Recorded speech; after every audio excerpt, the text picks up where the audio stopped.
Ahoj, tady Joanr.cz. Dnes budeme hrát hru Team Fortress 2.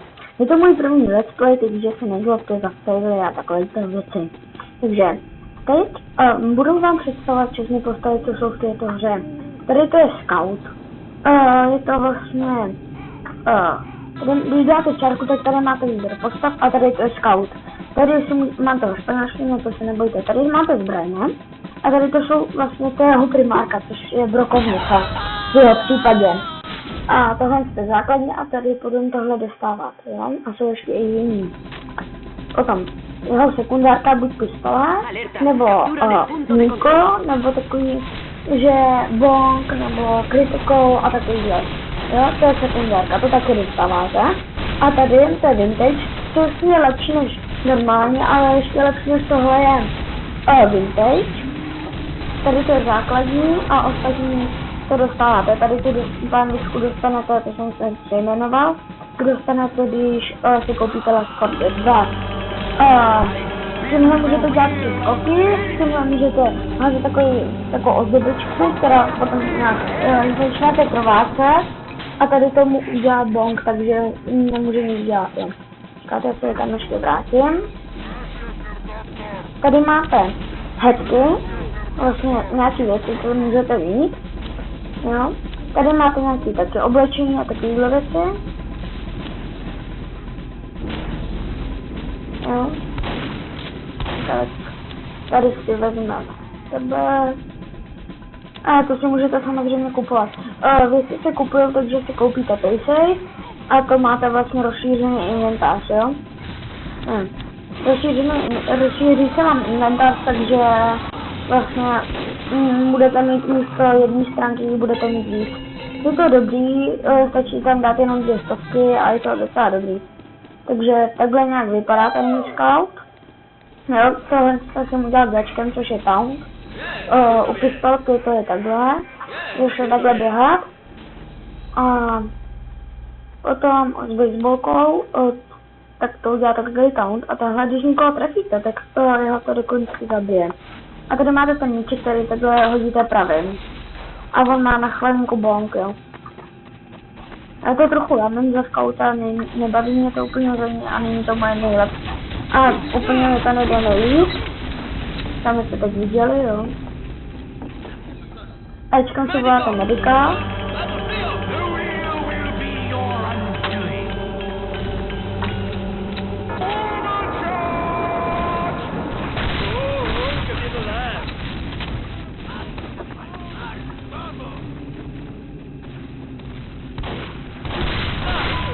A vlastně tady ta baseballka je dobrá, že ona dokonce odhodí toho nepřítele. Takže a používá se to na skoky, uděláte takhle dva a takhle se můžete odhodit, jo. Je to docela dobrý. Občas se to dá využít hezky. Tak, stolku, vezmeme míček, po medickovi.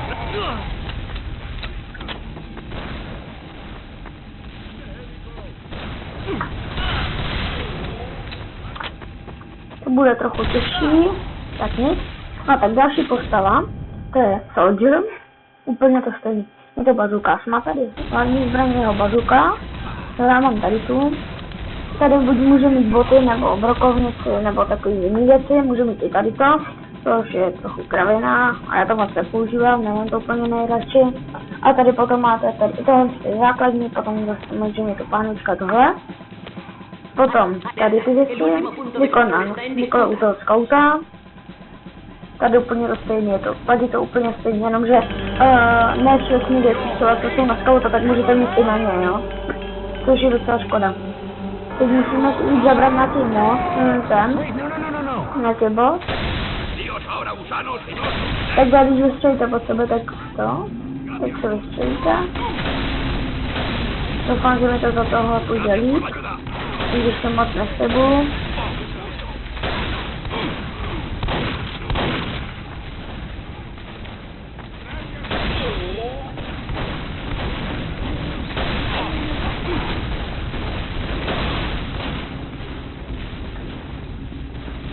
Tak tady si podáme. Tatra, medic. Tady to udělá takový epický taunt. Koukejte. Tady toho zabije, jo, takhle si křupnete prsty, pojďte a tak nic.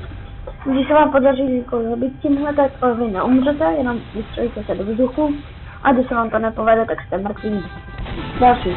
Pyro. Je to plamenotněčík, má tady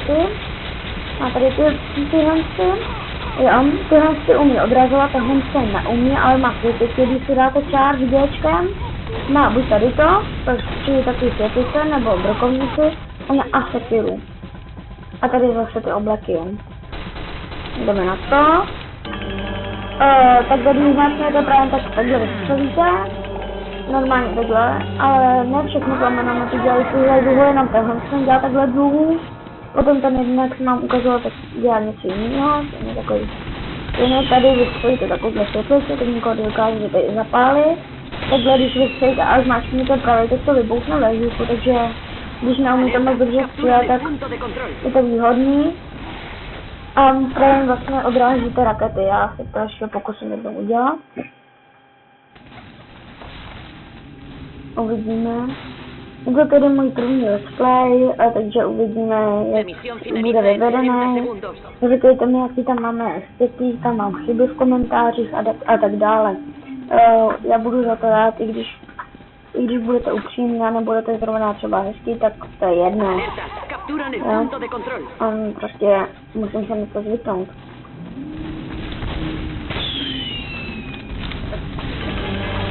Tak.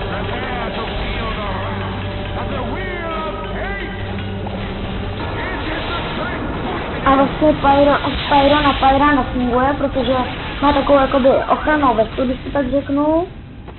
Takže vlastně ho zapálí, jo a tahle sekera taky zapálí, když někoho seknete. Ani nevím, jak je to.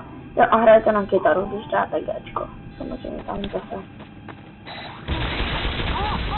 A jsem trinka, no to je do moment, jo. Má granátomet takovýhle. Klasepko.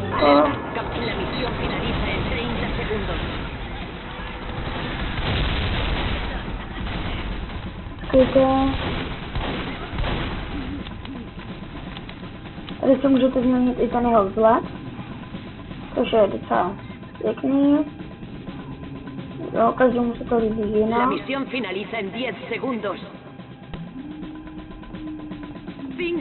Tam dám asi tady to, dobrý. Potom má meč, anebo místo toho štítu můžeme tady ty bombičky. Já ukážu třeba ty bombičky. S tím děláte takový charge. Tady máte ty zavěsy a zase headky. To ukážeme. Nějaký info, dobrý. Tady máte ty kuličky, vystřelíte a bum, právě to bouchnete. Jo. A tady to prostě jenom střílí. Když se trefíte, tak to bouchne hned, když ne, tak nic ne.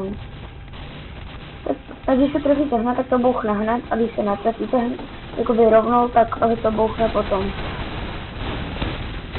Jo, koukejte, tady se krásně tím takhle střílí.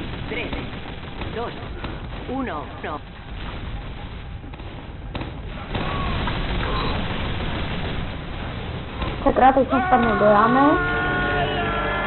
Vidíte, jak jsme nešikovné. A má takový meč, který vám počítá, ale no, tak další, jo. Heavy. Má asi nejvíc životů, tak dole, vlevo, v dolním rohu jsou životy. A takže ten vypadá tak nějak takhle, má biftek nebo brokovnici a takovýhle rukavice. Těle vás zrovna zrychlou, jo. Teď máme zrovna kritiky, takže to by se mělo využít. Tady je to docela dobrá postava, spíš pro takový ty začátečníky nebo no. Protože je to taková ta masivní postava. Je to sice je třeba pro snipery, a jakože jak se moc nemůže hejbat dobře, tak je to docela dobrý, ale přesto dokáže nasekat docela paseku. A má 200 nábojů, jo, a tady máte dole v tom.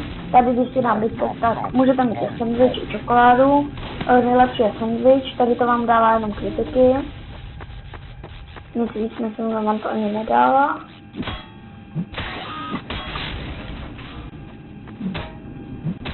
tady zničíme port. Dobrý.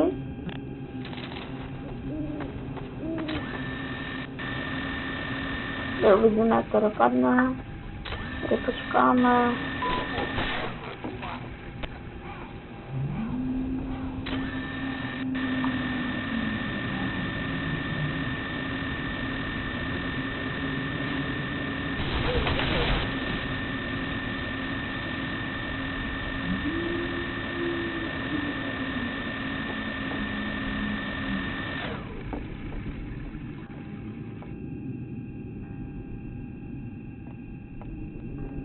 Takže tady vidíme právě to, co jsme nám úplně nejradši, jakože tady vidíte tady to a se tam nastřelmáží a potom všichni zautočí. No, to bychom měli nevyhom. Počkat, tady si vezmeme ruku. A jo, tady máme strange, což je docela dobrý. Což je, není to nejlepší, ale je to dobrý. Takže teď tady vypadáme nějak takhle. Takže se budou dále běhat headshoty za snipera. Ale teď jsme na takovém serveru, kde prostě na halloweenským, kde to každý je něco jiného. Tady když máte takovou věcičku, tady postavíte tohle. A vylepšujete to tím, že do toho másíte. Tady máte ten kov dole zpravo. A tady máte ty životy, děláte to klíčem. Tady to je dobrý a tímhle to můžete zničit, jo. A potom získáte zase teďko. Tady to je dobré, že si můžete přeměstňovat na dálku, takže to je dobrý třeba na Sexton Hill mod, který si potom ukážeme v jiných dílech. Tak se to docela vyplácí, tady máte dispenser, jo. A vylepšujete to všechno do 3. úrovně, jo. Takže vám to dává výzkovu, tady to vám doplňuje náboje a životy a mám i kov tady. Takže to nějak vypadá, tady nám to dodává kop dole zpravo, vidíte, jak se to vždycky přičte. A ta centrina, což je takový to, jak jsem to předtím, tak to potom na 3. level, na 3. úroveň už vypadá jinak. Vypadá to víc. A tady máme porty, tady je ten nástup a na výstup, který potom se můžete portovat vždycky. No a to teď využívat nebudem. Alerta, captura nuestro último punto de control.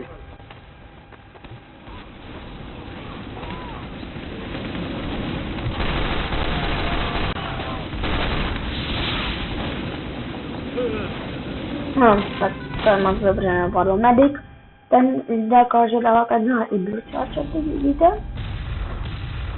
A vypadá to docela slušně. Tady má takovou zbraň, která takhle střílí. Jo, teď jsem dostal, máme i bročák, což je to, jak jsem vám říkal. Tady, když máte tohle, tak vám nikdo vás nemůže zabít. Tímhle healujete, když na někoho namíříte a zmáčknete pravý, tak zmáčknete levý, tak ho to začne healovat. Vidíte, tady healuju pár. A potom se nabíjíte i bročář. A tady to je zbraň nabíjsko zase opět. Jdem do ní, tak nic. Potom sniper, což je moje nejoblíbenější postava. Má sniperku. Potom má SMG a potom má nějaký nůž. Jo. A je to moje nejoblíbenější postava, takhle tam zaměříte. SMG má s tlumičem, má to krásný zvuk, takže slyšíte. Tady to má taky. Jo, teď jsou všichni rychlejší, no. To už dokáže být dobrý, ale prostě nepříjemný. My už se asi snaprujou skauti, protože jsou fakt hodně rychlí, takže je takový horší pro ty začátečnický snipery. Ale pro ty pokročilí už to není žádná práce. Sakra.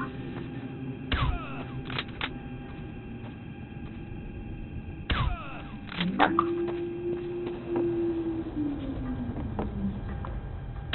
Sakra, teď jsem zase spadnul.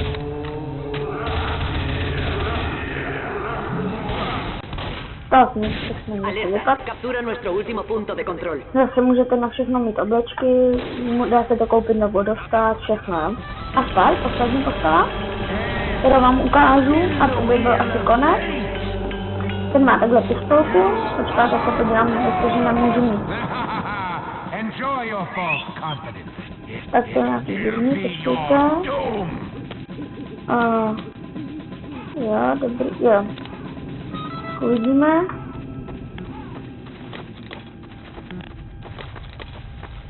Dobrý, takhle se přespojuje, takže jste převlečení za druhý tým. Právě se zneviditelníte. Tímhle se dává backstep záru a tady to je normální kol. Jo, já vám zkusím ukázat ten backstep na Pyrovi, to je zrovna blbý příklad.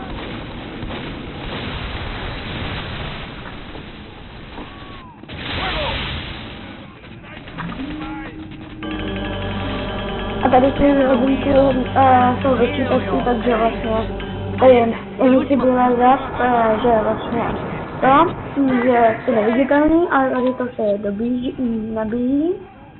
A ten Pyro, jak mi zapál, tak já jsem přišel o tohle. Je tam samozřejmě ještě starter, ale ten nějak nemám vybavený, nevím proč, něco se stalo. Ale ten bych vám potom taky někdy ukázal. Alerta, captura nuestro último punto de control. Teď mají velký hlavy.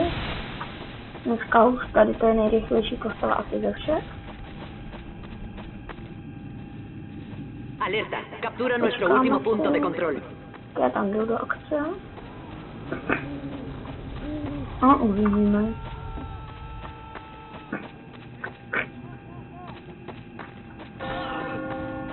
Jak nejsou moc aktivní, koukáme. A že je jich přesto dost.